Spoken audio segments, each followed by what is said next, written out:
Good morning, everyone. It's Ben here again. And don't forget, Jesus is coming soon. How soon?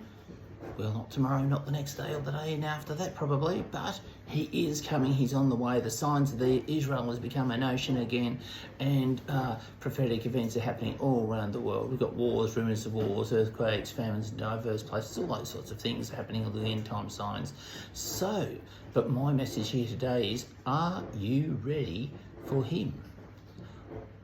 You know, I read lots of interesting things on the net and in Rapture Ready groups and all this sort of thing. And I say, well, I'm ready to go. But the question is, are we really ready to go? Jesus said only those who were prepared were going in Matthew 25. So the question is, are we ready? And it's my job to help you, to prepare you to get ready. So, do you remember Lot's wife?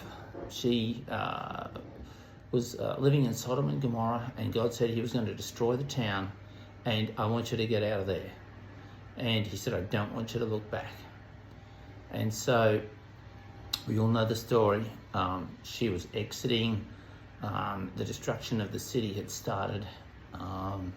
Brimstone was coming down from heaven, destroying the entire place. And she looked back, didn't she? And what happened? She looked over her shoulder. Why did she look over her shoulder? I believe that she had an emotional attachment to that place. She liked the wild parties. She liked the wild people. She was attracted to the world more than she was attracted to God. She was attracted more of what she was leaving than where she was going to. And this is going to be the same thing in the rapture. And I've read someone who had an experience about this. They had a dream, they had a vision.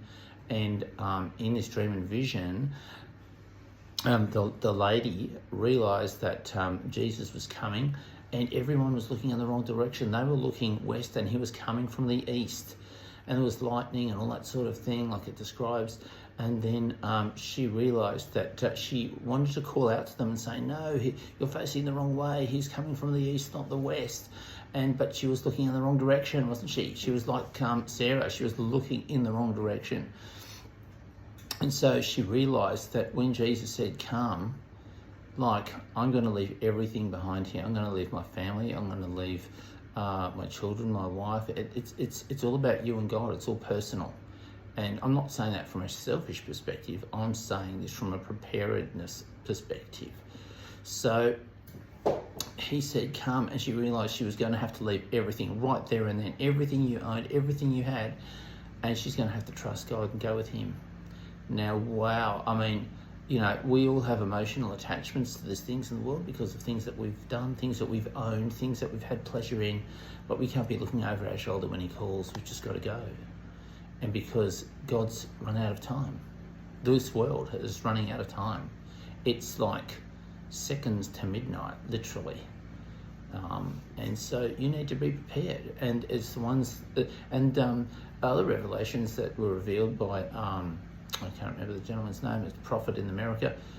He said that many people were left behind because they were not willing to give up their lifestyle. They had their secret sins, you know, and they didn't want to stop that sort of behaviour. And it's those who are prepared, those who are ready that are going. Those that are not prepared, not ready, guess what? You probably won't make it. And that's going to be really bad and sad. And you don't want to be here having a cup of tea with the Antichrist when he comes, because it's not going to be fun.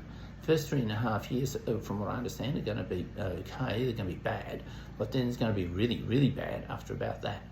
So you don't want to be here. You really don't want to be here. So it's all about being prepared, and being prepared is a process. It's not something that happens overnight, is it? Like if you're building a house, you don't wake up one morning and your house is being built. I've built quite a few houses over my lifetime, and they take up to years and years to build.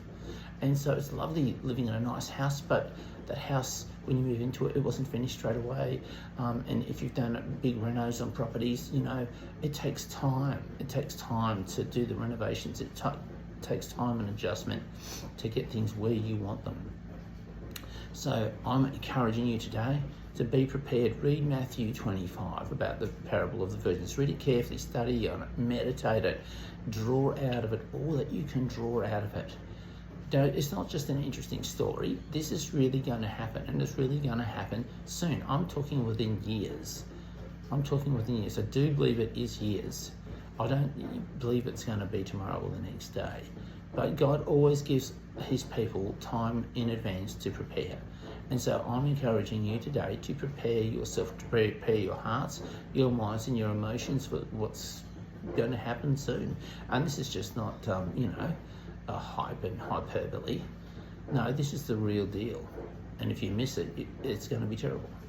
And I believe that everyone watching this channel and this station is not going to miss it. We're going to be prepared. We're going to be raptured. We're going to be so happy. It's going to be great going to heaven and enjoying a big feast and a banquet, and Jesus is there, and all your friends are there, and your family are there, and all the people you saved are there, and we're having a great time.